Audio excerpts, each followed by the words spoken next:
4 अक्टूबर 2020 Mumbai police ने 3 लोगों को अपनी हिरासत में लिया। फिरोज शेख, नितेश शारदा और अर्नव गोस्वामी को। लेकिन चर्चा में है अर्नव गोस्वामी की गिरफ्तारी। पेशे से पत्रकार हैं और दिल्ली सरकार के वफादार भी हैं। बस का अर्नव गोस्वामी को गिरफ्तार होते ही दिल्ली सरकार के मंत्रियों ने तुरंत संज्ञान लेते हुए धड़ाधड़ ट्वीट करना शुरू कर दिया। बीजेपी के कई नेताओं सहित केंद्रीय मंत्री अमित शाह, स्मृति ईरानी और प्रकाश जावड़ेकर और पार्टी के अन्य वरिष्ठ पदाधिकारियों ने रिपब्लिक टीवी के संपादक अर्नव गोस्वामी की गिरफ्तारी पर रोष व्यक्त करते हुए कहा कि महाराष्ट्र सरकार अपनी शक्ति का दुरुपयोग कर रही है। मीडिया की स्वतंत्रता और अभिव्यक्ति की आजादी पर इस कदम को घातक हमला करार दिया गया भारतीय जनता पार्टी के नेताओं और मंत्रियों की तरफ से। इसके बाद बीजेपी IT सेल ने भी मोर्चा खोल दिया। महाराष्ट्र सरकार के खिलाफ भारतीय जनता पार्टी के कार्यकर्ता भी महाराष्ट्र की सड़कों पर उतरकर उद्धव ठाकरे की सरकार के खिलाफ अर्नव गोस्वामी के समर्थन में नारेबाजी करने लगे, बाकायदा भारतीय जनता पार्टी के झंडों के साथ, जैसे कोई पत्रकार नहीं बल्कि भाजपा का कोई नेता गिरफ्तार किया गया हो।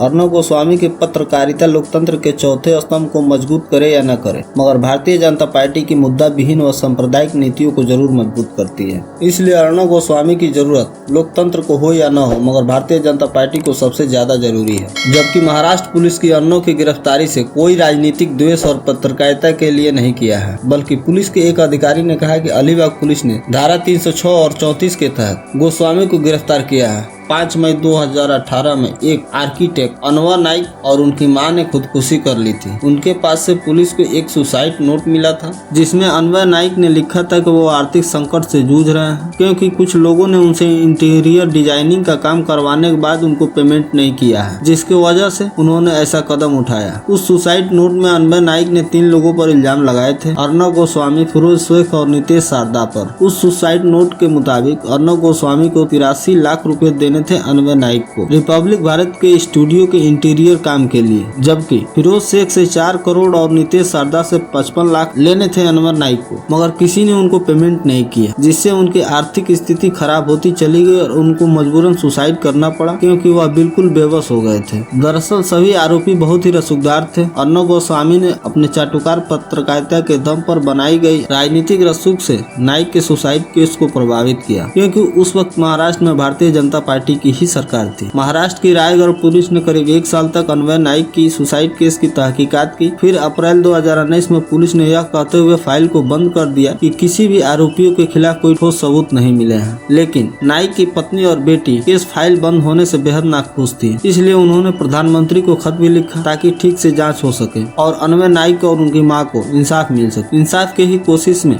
मई 2020 में नाइक की पत्नी और बेटी महाराष्ट्र के गृह मंत्री अनिल देशमुख से मिली। तब तक महाराष्ट्र में समीकरण और सरकार दोनों बदल चुकी थी। गृह मंत्री अनिल देशमुख ने तुरंत पुलिस को निर्देशित करते हुए एक जांच टीम का गठन किया और 15 अक्टूबर 2020 को कोर्ट ने भी परमिशन दे दी कि अनवर नाइक की केस की दोबारा तहकीकात की जाए। महाराष्ट्र के रायगढ़ जिले के अलीबाग पुलिस ने आत्महत्या के लिए उकसाने के मामले में रिपब्लिक टीवी के संपादक अर्नव गोस्वामी को हिरासत में ले लिया, जबकि बीजेपी के नेता और कार्यकर्ता इसे लोकतंत्र पर हमला और आपातकाल की संज्ञा दे रहे हैं, क्योंकि महाराष्ट्र में कांग्रेस के समर्थन की बनी गैर भाजपा शिवसेना की सरकार है और अर्नव गोस्वामी गोदी मीडिया का एक प्रमुख अंग है। जबकि भारत भर में भाजपा सरकारों ने कई पत्रकारों को निशाना बनाया और गिरफ्तार भी किया है, पर उन मामलों में किसी भी केंद्रीय मंत्री या भाजपा नेता ने बात तक नहीं की, उल्टा पत्रकारों पर नाजायज इल्जाम लगाते हुए अपने सरकारों का समर्थन किया है। अर्नव गोस्वामी की गिरफ्तारी के बाद भाजपा और उसके नेताओं के दर्द का अंदाजा आप इसी बात से लगा सकते हैं कि प्रेस की आजादी पर हमला, फांसीवाद का समर्थन, इमरजेंसी की झलक, लोकतंत्र की हत्या जैसे शब्दों का प्रयोग अपने विरोधियों के लिए वो लोग कर रहे हैं जिनके शासन वाले उत्तर प्रदेश में एक पत्रकार पवन जायसवाल को सिर्फ इसलिए गिरफ्तार कर लिया जाता है कि वह सरकारी प्राथमिक विद्यालय में बच्चों को मिड डे मील में रोटी और नमक परोसे जाने का वीडियो बनाकर विद्यालय प्रशासन और सत्ता के भ्रष्टाचार को जनता के सामने ला देते हैं। पिछले दिनों गिरफ्तार किए गए कुछ ऐसे पत्रकार हैं जिनको अपना कर्तव्य निभाने के जुर्म में संगीन इल्जाम लगाकर जेल में डाल दिए गए भाजपा शासित प्रदेशों के पुलिस के द्वारा, जिन्हें सत्तारूढ़ भाजपा या विपक्षी पार्टियों द्वारा बिल्कुल एकजुटता नहीं मिली जितनी की अर्नव गोस्वामी को मिल रही है, खासकर भारतीय जनता पार्टी के द्वारा। मलयालम समाचार पोर्टल के एक रिपोर्टर सिद्दीक कंपन को उत्तर प्रदेश पुलिस ने 5 अक्टूबर को हाथरस में दलित लड़की के सामूहिक बलात्कार और हत्या के मामले में रिपोर्टिंग करने जाते समय उनके ऊपर राज्य सरकार के खिलाफ गैर कानूनी गतिविधि अधिनियम के साजिश के तहत आरोप लगाकर गिरफ्तार कर लिया गया। मणिपुर के पत्रकार किशोर चंद्र वानखेम को इसी साल अक्टूबर में एक भाजपा राजनेता की पत्नी द्वारा किए गए एक वायरल सोशल मीडिया पोस्ट पर जवाब देने के लिए राजद्रोह के आरोप में गिरफ्तार किया गया था। वांगखेम को इससे पहले भी एक बार गिरफ्तार किया गया था 2018 में आरएसएस और मुख्यमंत्री बीरेंद्र सिंह और प्रधानमंत्री नरेंद्र मोदी के खिलाफ टिप्पणी करने के लिए उन पर राजद्रोह का आरोप लगाया गया था। हालांकि 2019 में उच्च न्यायालय ने किशोर चंद्र वानखेम के खिलाफ लगाए गए भाजपा के सभी आरोपों को खारिज कर दिया था। स्वतंत्र पत्रकार प्रशांत कनौजिया जो द वायर हिंदी के एक रिपोर्टर हुआ करते थे, उनको उत्तर प्रदेश पुलिस ने पिछले 2 वर्षों में 2 बार गिरफ्तार किया। दोनों बार उनको ट्वीट करने के लिए सरकार ने उनको देशद्रोही माना है और दोनों मामलों में अदालतों ने उनकी रिहाई का आदेश दे दिया। असम के पत्रकार और DY 365 के संवाददाता राजीव शर्मा को 16 जुलाई 2020 को एक जिला वन अधिकारी की शिकायत के आधार पर गिरफ्तार किया गया था। राजीव शर्मा पशु तस्करी और अन्य अवैध गतिविधियों के लिए अधिकारी की कथित लिंक की जांच कर रहे थे। आलोचना होने के बाद असम की बीजेपी सरकार ने पत्रकार की गिरफ्तारी से संबंधित मामले की CID को सौंप दिया।